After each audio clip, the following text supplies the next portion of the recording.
What's good with YouTube? You already know. Big Flacco with a convict's perspective, and I'm going to smash, dash, slide on through with a little bit of energy. Please hit the like, subscribe, comment, do all those things to help support this channel, and hit that bell notification for future fire content. As you can tell by the title and thumbnail, right? S&Y gangs are also willing to make that ultimate sacrifice. It's basically what this, video is going to be about. Now, some people believe that, the S&Y sensitive needs yards, they associate the word PC with, of course, right? Because basically that's what it is. It's protective custody. These inmates can't do their time around general population inmates, so they take themselves to S&Y yards. Now, on the S&Y yards, you have people who decide to associate themselves with different groups, and join different, movements or prison gangs or whatever you want to call them, right? Zapatistas, 2-5ers, independent riders, certified riders, Nuestra Cosa. The list goes on and on. And within these groups, you got individuals that are willing to make, like I said, that ultimate sacrifice. This recent situation that's happened in Donovan, right, along with the prior case, right, that involved Scrappy, just goes to show the level of commitment individuals make towards these gangs or movements or whatever you want to call them, right? That people are willing to catch that time. They're willing to catch that life sentence. They're willing to do the things that some of them, when they were active, weren't even willing to do on the active side. That's the crazy thing about it, man. And some people may think that there's less politics, be it that they're on the S&Y side. It seems like there's even more politics, that, there's more reasons to have to safeguard yourself against everybody, right? Because you never know who's plotting against you. And the politics almost seem more extreme.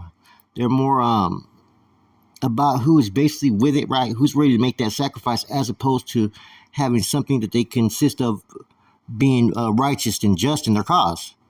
A lot of these people just, they respect action. Words and stuff that's written down and how people present it is not always something that people want to sit there and, basically concede to. But when you see someone who takes action, right, where there's consequences, there's repercussions for actions, a lot of people, either they fear it or they respect it. I think the main, top S&Y groups, man, it seems like each one of them have also fucking turned on their own leadership from time to time, man. So the politics, like I said, are being played on a level that's even higher than on the general population side. There's a lot of moving components here, right? And a lot of people are switching. There's no set really established yard which hasn't been fought for. Look at the war that's going on with the Zapatistas and 2-5ers in Tehachapi. The stuff gets real, and there's people who are willing to go the distance, not just be part of this group. They're willing to kill or sacrifice, catch time, catch a life sentence for the group that they represent. Now, in light of the situation that's just recently happened in Donovan, which it's all alleged, right? Let's keep it there, because we don't know exactly what happened. We only know what administration is saying. But in any event, it just goes to show that some people aren't just joining these movements just as a temporary stay. Some are making that full-time commitment that this is who they are, this is what they are, and this is what they represent, and they're willing to go the distance. The GP side, where you have the MA, you have the NF, Norteños, Sureños, right? Actives, right? There's a lot more rules, right, that pretty much contains these individuals from acting a fool, right? From getting out of order, and it's to maintain, peace and harmony and whatnot by having prison politics. Where on the S&Y facility, right, the politics are a little bit different and the rules are a little bit different. You're not just going to be safeguarded based upon the fact of politics. See, politics on the GP side, they protect the inmate because you can't act a certain way because it'll be all out guerra. On the S&Y side, these individuals are ready for guerra. They're ready for war. Therefore, they can take action outside a normal realm of a GP yard, and you're not going to have no consequences. You're just going to have people that are going to ride or not. Now, don't get me wrong. There is a lot of individuals that are on that side that are straight trash. You know what I'm saying? That's why they're there. But there is also individuals there that were either done wrong, got crossed up, whatever it may have been, that are ready to die for what they believe in. You know, they feel that they were so done wrong by their previous group that now that they're on this side, right, and they have a whole new understanding of politics, right, a new experience, right, they're willing to die for that. They're willing to sacrifice for that. Even in some cases, more so than they were when they were active. You know, I've talked to both individuals that started, two movements that are on the S&Y side. Scrappy from Nuestra Cosa and Snoop. And even though both individuals are different, right? They both believe in their movement to the fullest, man. It's all that they know is their movement. And they're willing to put forth as much energy into it as possible. You see, in prison, there's no time for half stepping. Even on that S&Y yard, right? Which sometimes people don't understand that some of the S&Y level 4 180s, right? They crack off harder than the GP level 4 180s. It's every man for himself. And on the GP side, you got individuals that have been hiding for years in shadows, right? Have yet to be tested, and you don't know where they really stand within the movement that they represent. On the S&Y side, you're bringing a body to the table. Over there, they're not playing around. So it's expected for these individuals being willing to make that ultimate sacrifice when called upon. Recently, as we already know, something just happened over there in Donovan. We don't know if it's politic related or if it's personal vendetta, but the past of the writers and its members, you had what you call those that were pushed back or step back, right?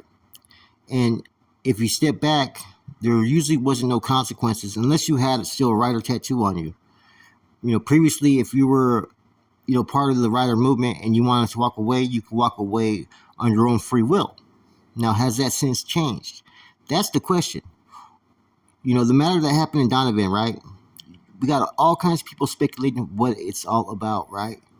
Was this a personal dispute amongst its members? Was this individual still trying to represent the writer movement?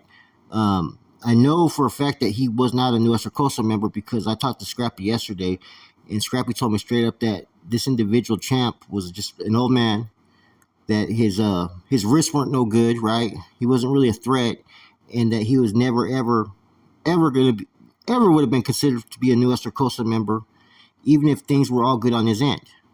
He just wouldn't have made the fucking cut, is what Scrappy said.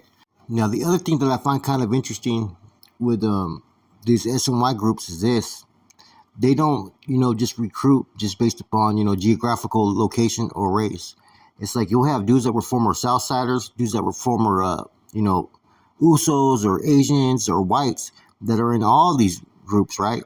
So they don't narrow down their recruitment down to just race or geographical locations. They're willing to accept anybody that's willing to put forth whatever beliefs that they have, whatever their causes are, and it seems like every cause is different within these groups.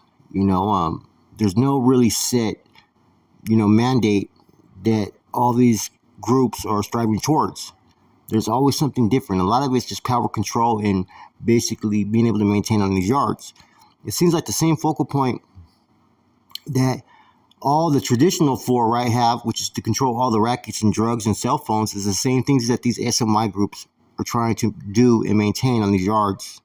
So it's kind of like what you call an oxymoron situation, that people leave one group just to do the same things that they were doing in the other group, except for even a more out front type of agenda. It's you're not hiding anything. You know exactly what you're doing, what you represent, and it's just all out there now.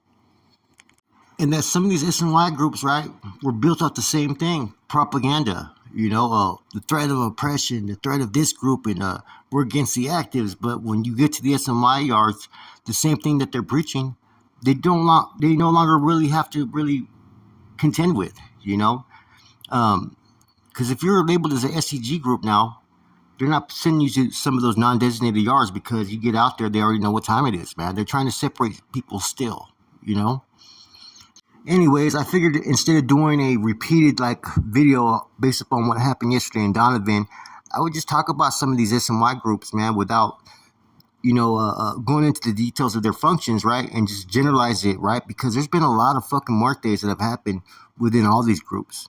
The difference is, right, that on the active side, the killings are usually those within their own. On the S and Y side, they're taking out oppositions. They're taking out people that they have fucked with, basically, right? The true guerras are being felt, and they're really trying to take each other out. That's the crazy thing. And there's those that are willing, like I said before, to make that ultimate sacrifice. They're willing to catch a body. They're willing to catch a life sentence. And some, like I said, some have gained that energy more so on the S and Y side than when they were on the active side. That's the crazy thing about it, man. With that said, your boy Flacco, a convict's perspective, I'm gone.